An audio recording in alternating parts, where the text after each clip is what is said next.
Hi everyone, I'm Kamlesh from ADS department. Now I'm going to explain about different types of searches in Python. First, we can see linear search algorithm. A linear search algorithm, first step is to take a variable and assign a input. Now in this example program, we are taking a variable name as array. So after assigning a variable to array, we have to use a built-in function, sort function to that variable. And next step is to assign another input to another variable. Then print the first used variable, that is array.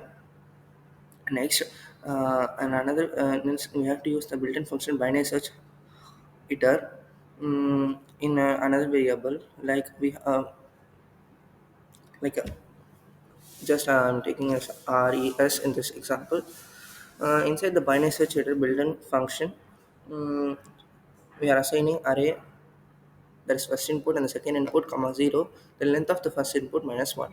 If that this res is equal to minus 1, then we have to print element not found, else we have to print element found at index comma that res.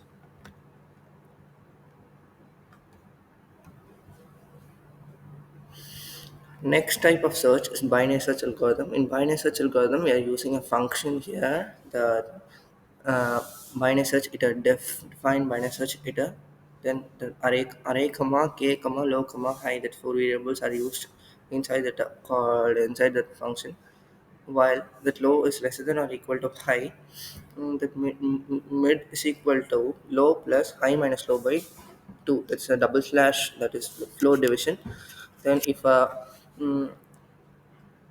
array mid equal to k, then we have to return the mid value lf.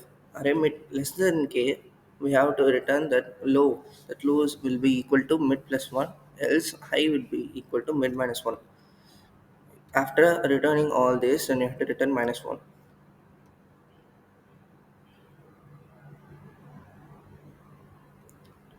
Okay, as I am explained in this video about two types of searches, that linear search algorithm and binary search algorithm. Okay, thank you.